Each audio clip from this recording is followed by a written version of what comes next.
আচ্ছা, কখনো কি এটা ভাবা হয়েছে যে বড় বড় কোম্পানিগুলো কিভাবে আমাদের পছন্দের কথা জেনে যায়? মানে অনেক সময় তো ওরা সরাসরি কিছুই জিজ্ঞেস করে না।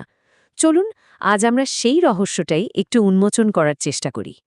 আর এই প্রশ্নটাই কিন্তু সবকিছুর একদম কেন্দ্রে। এর উত্তর খুঁজে বের করার জন্যই তো জরিপ বা সার্ভের জন্ম। চলুন তাহলে আরেকটু গভীরে যাওয়া যাক। তো আজ আমরা যা করব তা হলো ধাপে ধাপে একটা রিসার্চ টুলকিট তৈরি করব।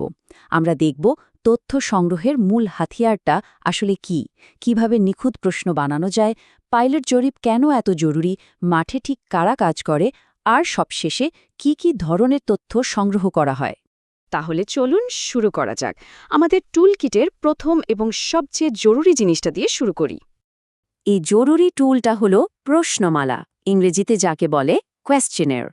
একদম সোজা কথায় বললে এটা হলো একটা প্রশ্নপত্র যেটা উত্তরদাতারা নিজেরাই পূরণ করেন। লিখিতভাবে তথ্য জোগাড় করার জন্য এটাই কিন্তু সবচেয়ে সহজ আর জনপ্রিয় উপায়। কিন্তু শুধু কতগুলো প্রশ্ন থাকলেই তো হলো না, তাই না? যে ডেটা পাওয়া যাবে সেটার মান কেমন হবে তা কিন্তু পুরোপুরি নির্ভর করে এই প্রশ্নমালা কতটা ভালোভাবে বানানো হয়েছে তার ওপর। একটা ভালো প্রশ্নমালার ডিজাইন কিন্তু বেশ কিছু সূক্ষ্ম বিষয়ের উপর নির্ভর করে। যেমন ধরুন, ফটোকপির চেয়ে ছাপানো প্রশ্নপত্রে নাকি মানুষ বেশি সাড়া দেয়। আবার এটা এমন হতে হবে যেন ৩০ মিনিটের মধ্যেই পূরণ করা যায়। আর সবচেয়ে মজার ব্যাপার কি জানেন? শুধু একটা ফলো আপ বা রিমাইন্ডার দিলেই উত্তর দেওয়ার হার প্রায় ২০% পর্যন্ত বেড়ে যেতে পারে। ভাবা যায়? অবশ্যই, সবকিছুর মতোই প্রশ্নমালারও ভালো মন্দ দুইটা দিকই আছে। একদিকে যেমন কম খরচে অনেক মানুষের কাছে পৌঁছানো যায়, সময় বাঁচে, আর উত্তরদাতার পরিচয়ও গোপন থাকে। অন্যদিকে প্রায়ই দেখা যায় উত্তর দেওয়ার হার খুব কম, প্রশ্নগুলোও খুব সহজ হতে হয়, আর উত্তরদাতা ঠিক কোন পরিস্থিতিতে উত্তর দিচ্ছেন তার উপর তো কোনো নিয়ন্ত্রণই থাকে না। একটা নিখুঁত প্রশ্নমালা বানানো কিন্তু চট করে হয়ে যায় না। এটা বেশ দীর্ঘ একটা প্রক্রিয়া। প্রথমে খসড়া তৈরি করতে হয়, তারপর নিজে এবং অন্যদের দিয়ে সেটাকে যাচাই করতে হয়। এরপর আসে ছোট পরিসরে পরীক্ষা, যেটাকে বলে পাইলট স্টাডি। আর এই পুরো প্রক্রিয়ায় বারবার সংশোধনের মধ্যে দিয়েই কিন্তু একটা চূড়ান্ত প্রশ্নমালা জন্মায়। ডিজাইনের আরেকটা খুব গুরুত্বপূর্ণ অংশ হল ঠিকঠাক ধরনের প্রশ্ন বেছে নেয়া। চলুন একটা বাস্তব উদাহরণ দিয়ে ব্যাপারটা বোঝা যাক। এই যেমন দেখুন, এটাকে বলে প্রান্তবদ্ধ বা ক্লোজড এন্ডেড প্রশ্ন। এখানে উত্তর দেওয়ার জন্য কয়েকটি অপশন আগে থেকেই ঠিক করে দেয়া থাকে। যেমন স্যামসনের এই জরিপে জিজ্ঞেস করা হয়েছে কোন ব্র্যান্ডের ফোন ব্যবহার করা হয়, আর তার সাথে কয়েকটি নাম দেয়া আছে।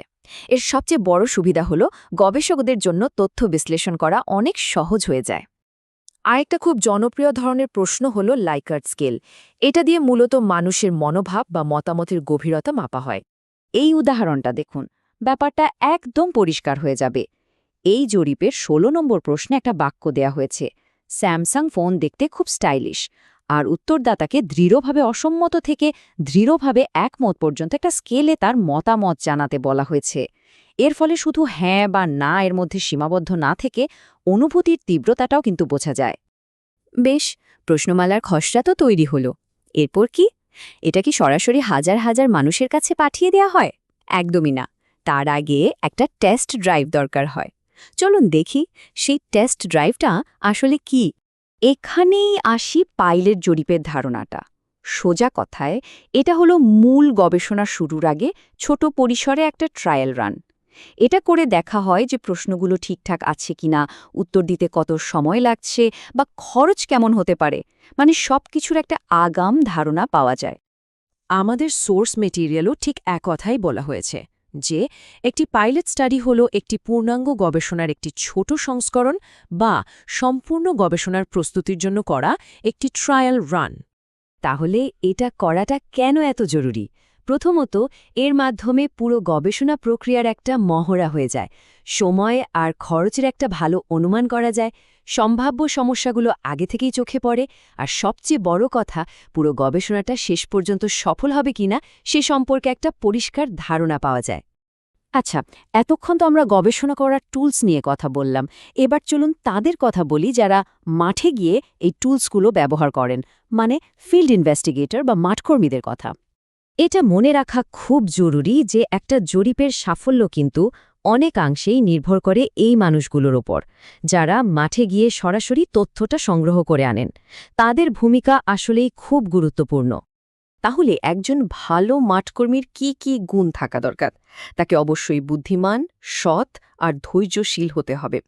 একই সাথে বিশ্বাসযোগ্য ও মিশুক হতে হবে। আর সবচেয়ে জরুরি হল স্থানীয় ভাষা ও সংস্কৃতির সাথে পরিচিত থাকা। আর এই সব গুণগুলো গড়ে তোলার জন্যই কিন্তু দরকার সঠিক প্রশিক্ষণ। একটা ভালো প্রশিক্ষণের মাধ্যমেই তারা শিখতে পারে যে কিভাবে মানুষের সাথে সহজে মিশতে হয়, প্রশ্নগুলোকে কিভাবে স্পষ্টভাবে করতে হয়, আর সবচেয়ে গুরুত্বপূর্ণ হল উত্তরগুলো কিভাবে একদম নির্ভুলভাবে রেকর্ড করতে হয়। বেশ, আমরা প্রায় শেষের দিকে চলে এসেছি। আমাদের টুলস তৈরি, দলও প্রশিক্ষিত। এখন প্রশ্ন হলো, তারা মাঠে গিয়ে ঠিক কি সংগ্রহ করছে, মানে কি ধরনের ডেটা? তথ্য বা ডেটা মূলত দুই প্রকারের হয়, প্রাইমারি আর সেকেন্ডারি। প্রাইমারি ডেটা হলো সেটা যেটা গবেষক নিজে একটা নির্দিষ্ট কাজের জন্য সরাসরি সংগ্রহ করেন। যেমন ধরুন, কোনো গ্রামে গিয়ে সেখানকার মায়েদের ওপর জরিপ করা। আর সেকেন্ডারি ডেটা হলো এমন তথ্য যা অন্য কেউ আগেই সংগ্রহ করে রেখেছে, যেমন ইউনিয়ন পরিষদের জন্ম মৃত্যুর রেকর্ড ব্যবহার করা। তাহলে মূল পার্থক্যটা হলো তথ্যের উৎসে, তাই না? প্রাইমারি ডেটা সংগ্রহের কিন্তু আরও বেশ কিছু উপায় আছে। আমরা এতক্ষণ প্রশ্নমালা নিয়ে বিস্তারিত কথা বললাম, তবে এর পাশাপাশি সাক্ষাৎকার, সরাসরি কোনো কিছু পর্যবেক্ষণ করা কিংবা বিভিন্ন নথি পর্যালোচনা করেও কিন্তু তথ্য সংগ্রহ করা যায়। তাহলে পুরো প্রক্রিয়াটা কিন্তু আমরা ধাপে ধাপে দেখলাম, একটা সাধারণ প্রশ্ন থেকে শুরু করে তথ্য সংগ্রহের একটা পূর্ণাঙ্গ কৌশল পর্যন্ত, যা আমাদের শেষ একটা ভাবনার দিকে নিয়ে যায়। পরের বার যখন কোনো জরিপে অংশ নেওয়া হবে, তখন কি প্রশ্নগুলোর পেছনের আসল কৌশলটা চোখে পড়বে?